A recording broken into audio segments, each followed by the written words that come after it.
Salut à tous et bienvenue dans cette nouvelle présentation de couteau.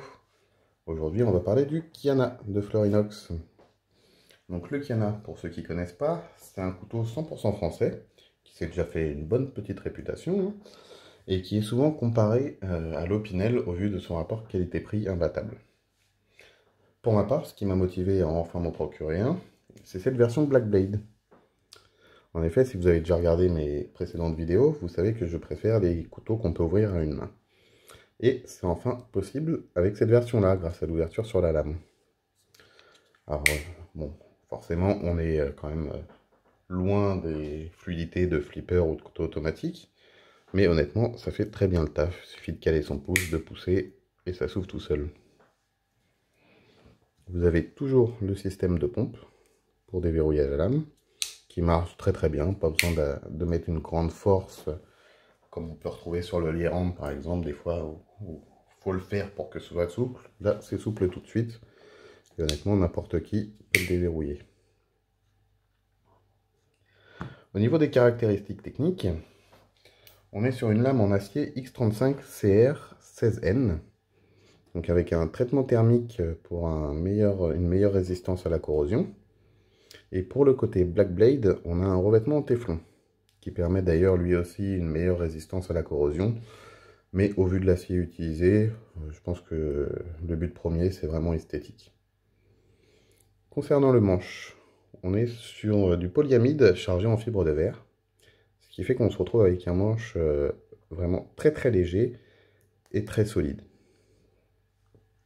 Pour les dimensions, on est sur 20 cm ouvert, avec une lame de 8,9 cm et une épaisseur de 2,2 mm. Tout ça pour un poids de 48 grammes. Ce qui veut dire encore plus léger que la version originale, qui est, elle, à 53 grammes.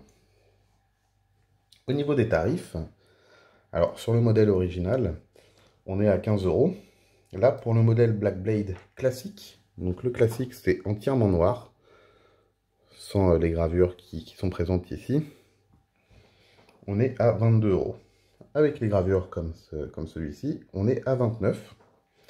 Et si jamais vous voulez le personnaliser comme moi ici, il faudra ajouter 5 €, ce qui fait que ça monte à 34 €. Mais honnêtement, 34 € pour un couteau français de cette qualité, ça vaut franchement le coup. Au niveau de l'utilisation, on a quand même une très bonne prise en main. La forme du manche et les gravures dans le manche permettent vraiment de bien saisir le couteau. Au niveau de la lame, dès la sortie de boîte, ça coupe vraiment très très bien.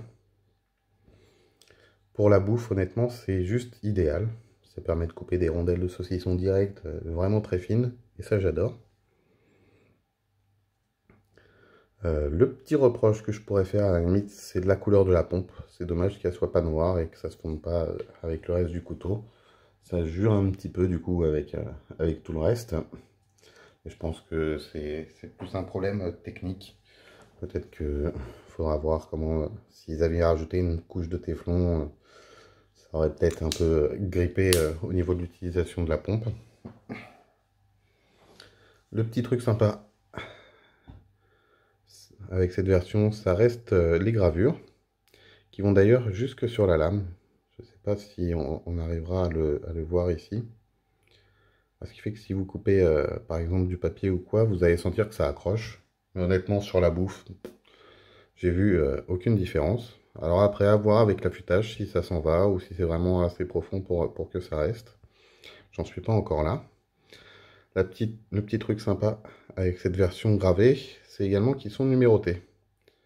Alors honnêtement, pour moi c'est surtout gadget, parce qu'en soi c'est pas une série limitée, mais c'est un petit truc sympa en plus. Donc honnêtement, au vu du poids, ça me faisait un petit peu peur, parce que ça fait un petit peu jouet au début, hein, dans la main honnêtement, mais non, ça tient, c'est vraiment du solide. D'ailleurs on voit, il n'y a aucun jeu en latéral ou de haut en bas, ça bouge pas. Ça coupe très bien, même en forçant un petit peu. Bon, bien sûr, c'est pas un couteau d'or, hein, mais pour des travaux d'un couteau de poche, c'est juste nickel. Et puis son poids qui se fait oublier dans la poche, on est vraiment au top. Donc si vous l'avez pas, honnêtement, foncez. Pour le prix que ça coûte, ça vaut vraiment le coup de se l'offrir. Avec Noël qui arrive, si vous avez des personnes qui apprécient des couteaux, je pense que ça peut être un très beau cadeau, surtout avec la petite personnalisation.